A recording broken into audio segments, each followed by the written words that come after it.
اللہ وبرکاتہ۔ سلام کا جواب تو دے دیں اونچی آواز سے۔ الحمدللہ والصلاة والسلام على اشرف الانبیاء وسید المرسلین، اما بعد فاعوذ باللہ السمیع العلیم من الشیطان الرجیم، بسم اللہ الرحمن الرحیم۔ سامعین ذی وقار، 14 اگست 1947 یہ وہ عظیم دن ہے جس دن بر صغیر کے مسلمانوں کو اللہ رب العالمین نے آزادی جیسی نعمت سے نوازا۔ آزادی کی اگر آپ قدر و قیمت کو جاننا چاہتے ہیں تو فلسطین میں کٹتے ہوئے مسلمانوں کو دیکھیے، کشمیر میں مسلمانوں کی ہوتی ہوئی نسل کشی کو دیکھیے، برما میں خواتین کے ساتھ ہوتا ہوا برا سلوک دیکھیے۔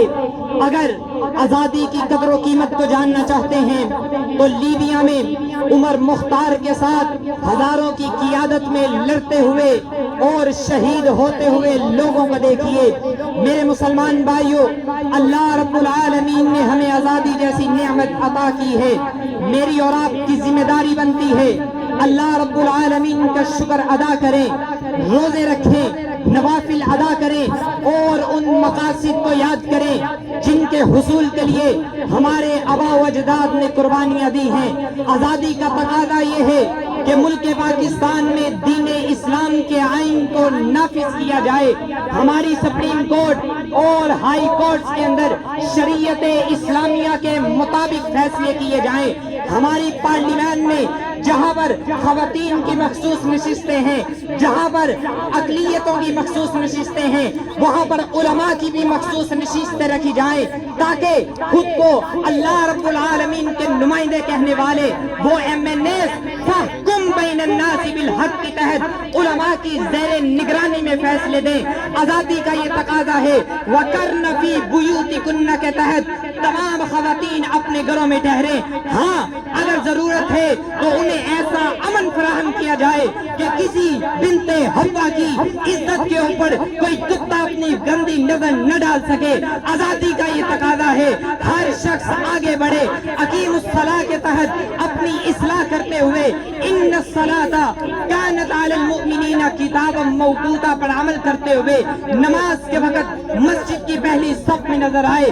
آزادی کا تقاضا ہے وآتوا الزکاۃ کے تحت ہر فرد اپنی ذمہ داری کو ادا کرتے ہوئے اگر صاحب نصاب ہے تو زکوٰۃ ادا کرے، صاحب نصاب نہیں صدقہ و خیرات کی فضا قائم کرے۔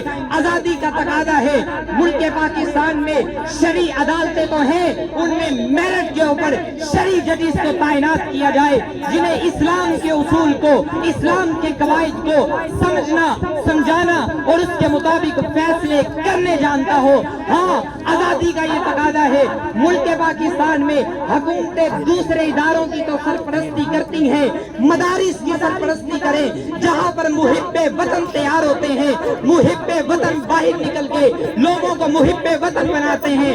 اگر مدارس کی سرپرستی کرنا یہ حکومتیں نہیں جانتی، کم از کم ان کی زبانیں بند کریں جو ان مدارس کے خلاف بولتے ہیں تاکہ شیخ الحدیث نکلتے رہیں، عوام کو محب وطن بناتے رہیں۔ آزادی کا یہ تقاضا ہے ملک پاکستان میں نظام تعلیم کو بہتر بنایا جائے۔ آئیے آج ہم سب یہ عہد کرتے ہیں، ہم ہر بندہ اپنی اپنی محنت کرتے ہوئے اپنے اپنے کام کے اوپر اپنی اپنی جگہ پر انشاءاللہ ملک پاکستان کے لیے کوشش کرے گا، کریں گے انشاءاللہ۔ اونچی آواز سے ہاتھ کھڑا کر کے اگر وطن سے محبت ہے، وطن کے لیے کھڑے ہوں گے انشاءاللہ، وطن کے لیے ہر وقت تیار ہے انشاءاللہ۔ ان اللہ لا یغیر ما بقوم حتی یغیروا ما بانفسہم کے تحت ہم آزادی کے تقاضوں کو سمجھیں گے، آزادی کے تقاضوں پر عمل کریں گے اور انشاءاللہ وہ وقت بھی دور نہیں جب ہر بندہ اپنی اصلاح کرے گا۔ محمد بن عبدالعزیز رحمہ اللہ جیسے حکمران آئیں گے، صلاح الدین ایوبی رحمہ اللہ جیسے حکمران آئیں گے، ٹیپو سلطان حسین جیسے حکمران آئیں گے, اس دھرتی کی اصلاح کرنے والے حکمران آئیں گے, اور آزادی کا یہ بھی تقاضا ہے کہ ہم سب متحد ہو جائیں. سیاسی مذہبی جماعتوں کو ہم اس چیز کی دعوت دیں گے, وَإِذَا قِيلَ لَهُمْ تَعَالَوْا إِلَىٰ مَا أَنزَلَ اللَّهُ وَإِلَى الرَّسُولِ, اس پلیٹ فارم پر جمع ہو جائیں. انشاءاللہ ہم جمع کریں گے انشاءاللہ. اونچی آواز سے اس طرح نہیں, ہاتھوں کو کھڑا کریں گے انشاءاللہ. پاکستان کا مطلب کیا, اس کے لیے اپنی جانیں قربان کریں گے انشاءاللہ, آگے بڑھیں گے انشاءاللہ. آخر پہ نعرہ لگا دیں, نعرہ تکبیر. جتنا بڑا مجمع آواز بلند ہو, نعرہ تکبیر, نعرہ تکبیر. پاکستان زندہ باد. تشریف لاتے ہیں